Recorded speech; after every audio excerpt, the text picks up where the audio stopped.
సాయిరామ్. సమర్థ సద్గురు సాయినాథ్ మహారాజ్కి జై. సాయి బిడ్డలందరికీ నమస్కారం అండి. ఎలా ఉన్నారు ఫ్రెండ్స్? అందరూ బాగున్నారు కదూ? మన సాయినాథుని దయ వలన అందరూ బాగుండాలని మనస్ఫూర్తిగా బాబావారిని కోరుకుంటూ ఈరోజు మన సాయినాథుడు మనకు ఏమి సందేశం ఇవ్వబోతూ ఉన్నారో తెలుసుకుందామా? అంతకంటే ముందుగా మన ఛానల్ని ఎవరైనా కనుక కొత్తగా చూస్తూ ఉన్నట్లయితే ప్లీజ్ తప్పకుండా సబ్స్క్రైబ్ చేసుకోండి. అంత మాత్రమే కాదు, మీకు వీడియో నచ్చినట్లయితే చిన్న లైక్ ఇచ్చి సపోర్ట్ చేస్తారు అని అనుకుంటున్నాను. అయితే బాబావారు ఏమి సందేశం ఇవ్వబోతూ ఉన్నారో తెలుసుకుందాం. బిడ్డ, నమ్మకము అనేది మనకు భగవంతుడిచ్చే అపూర్వ వరం. మన సాయినాథుడిని నమ్మిన వారికి అసాధ్యము అనేది అసలు ఉండదు ఫ్రెండ్స్. కానీ చాలామంది వ్యక్తులు భగవంతునిపై నమ్మకం పెంచుకోవడం ఎంతో శ్రమపడి సాధించాల్సిన విషయముగా భావిస్తూ ఉంటారు. అసలు హృదయపూర్వకముగా వేడుకుంటే అభయ ప్రదాత అయిన మన సాయినాథుడు తనపై అచంచలమైన నమ్మకాన్ని మనకు సాయినాథుడే ప్రసాదిస్తారు ఫ్రెండ్స్. బాబా వారిపై నిశ్చలమైన నమ్మకం ఏర్పడాలి అంటే కనుక మనం ఎల్లవేళలా మన సాయినాథుడిని తలచుకుంటూ సాయినాథుడు ఏమి మాటలు చెప్పారో వాటిని నిత్యము స్మరించుకుంటూ ఆచరిస్తూ శరణు వేడుకుంటే కనుక మనము బాబావారికి చాలా దగ్గర అవుతాం ఫ్రెండ్స్. అందుకే మేమందరం సాయి బిడ్డలందరం చాలా కలుస్తూ ఉంటాం ఫ్రెండ్స్. చాలా అవర్స్ బాబావారి నామం చెప్పుకుంటాము. మీరు వీడియోస్ కూడా చూస్తూ ఉన్నారు. బాబావారి మాటలు, బాబావారు ఏమైతే చెప్పారో, మనం ఎలా అయితే ఉంటే సంతోషంగా బాబావారికి అనిపిస్తుందో మురిసిపోతారండి. మన పిల్లలు చక్కని మంచి నడవడికతో వెళ్తూ ఉంటే అంతకంటే ఆనందం మనకి ఏమీ ఉండదు. అంత చక్కగా ఎదుగుతున్నారు బిడ్డలు అని మనం ఎంత సంతోషపడతామో, మన తండ్రి అయిన సాయినాథుడు కూడా పట్టరాని ఆనందం బాబావారు ఆనందంగా, బిడ్డ ఎప్పుడు నా నామస్మరణ, చింతన, పఠనములతో మనస్సును చెరించకుండా కొంతవరకు గనక మనం ప్రయత్నం చేస్తే గనక సాయినాథుడు చేతితో మనను పైకి లాగి నమ్మకము అనే స్థిరమైన సింహాసనం పీఠాన్ని మన హృదయంలో ప్రతిష్ఠించి బాబావారు మన హృదయంలోనే నివసిస్తారు ఫ్రెండ్స్. కాబట్టి మనము సాయినాథునిపై నమ్మకం ఎలా పెరుగుతుందా అంటూ చింతించవలసిన అవసరమే లేదు. నిజమైన భక్తులకు సాయినాథుడే తన వద్దకు ధైర్యంగా వచ్చి చేరగల నడత, అందుకు అవసరమైన చిత్తాన్ని కూడా మనకు సాయినాథుడే ప్రసాదిస్తారు. మనం వెళ్ళగలమా చెప్పండి? సాయినాథుడు ఏం చెప్పారు? తల్లి ఆజ్ఞ లేక ఆకైనా కదలదమ్మా అని చెప్తూ ఉంటారు బాబావారు ఎప్పుడు కూడా. అంతే ఫ్రెండ్స్, మనం బాబావారి దగ్గరికి వెళ్తున్నాము అంటే మనం కాదండి వెళ్తున్నది, సాయినాథుడు మనను చూడాలి అనుకున్నారు కనుక మాత్రమే మనం మన ఇంటి గడప దాటగలమండి. షిరిడి అయినా అంతే ఫ్రెండ్స్, బాబావారికి మనం చూడాలనిపించాలి కానీ మనం బాబావారిని చూడాలనుకుంటాం కాదండి. ఎప్పుడైతే మనకు బాబావారి తపన చూడాలి, సాయినాథుని చూడాలి అని తపన మనలో మొదలవుతుందో ఆ ఊహను సృష్టించేది కూడా సాయినాథుడే ఫ్రెండ్స్. మనం వేరే యావగేషన్స్లో ఏవేవో మన సంసారానికి సంబంధించినవి లౌకికమయ్యి మనం చిక్కుకుంటే సాయినాథుడే మనకు ఎంతో ప్రేమతో ఆయన దర్శనాన్ని మనకు ప్రసాదిస్తారు. బాబావారు సమర్థ సద్గురు అండి.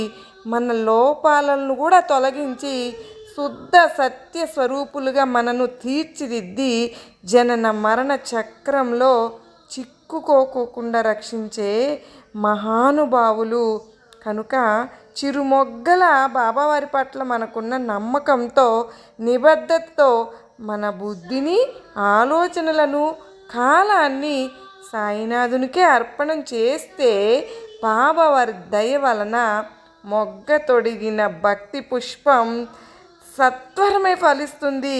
ఆ ఫలితాన్ని అందించే శక్తి మన సాయినాథునికే ఉంది. బాబావారికి అంజలి ఘటించి ప్రార్థించామే అనుకోండి, అన్నీ సాయినాథుడు తానై మనల్ని దరిచేరుస్తారు.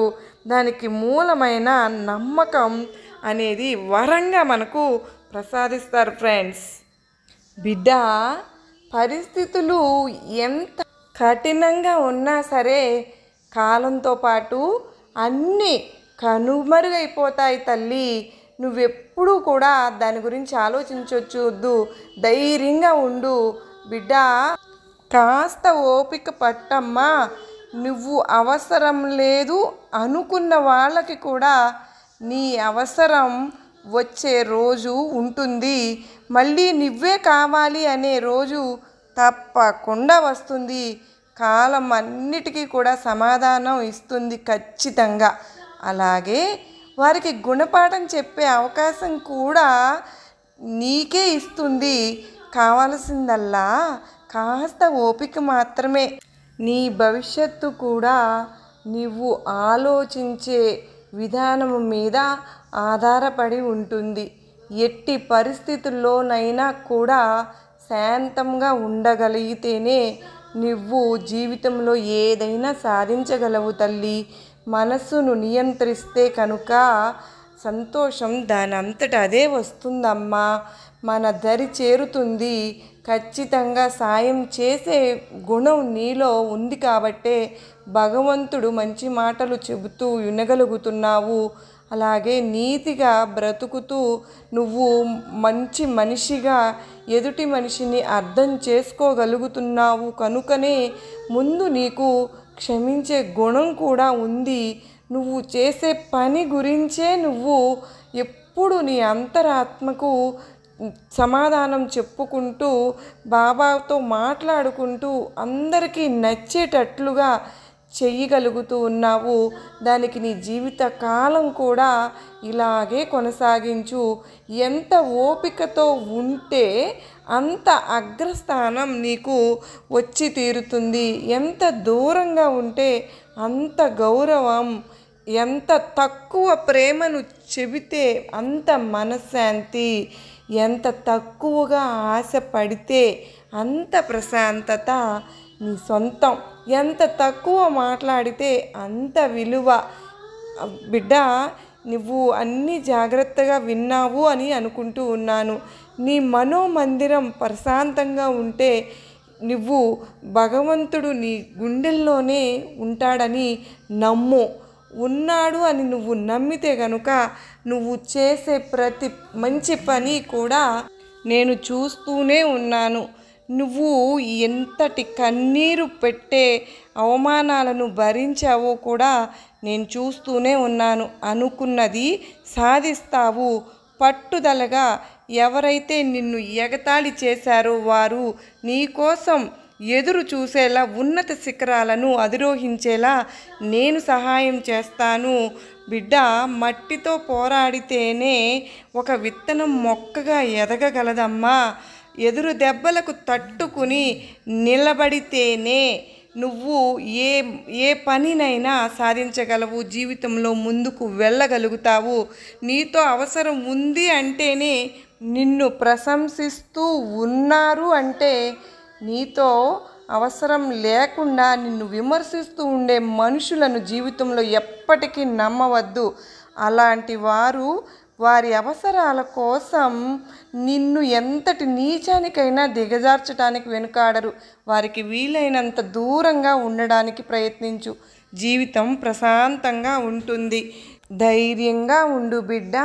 నీ సాయి నీ తోడు ఉండగా నీకు భయమెందుకు తల్లి? నీకు నా ఆశీర్వాదములు ఇస్తున్నాను బిడ్డ అని బాబావారు చెబుతున్నారు. ఎలా ఉంది ఫ్రెండ్స్? బాబావారి సందేశం మీకు నచ్చింది కదూ? నచ్చినట్లయితే మరికొంతమందికి షేర్ చేయండి. మరలా మరో చక్కని సాయినాథుని సందేశంతో మరలా కలుసుకున్నంత వరకు అందరికీ నమస్కారం. ఓం సాయిరాం. సర్వే జనా సుఖినో భవంతు.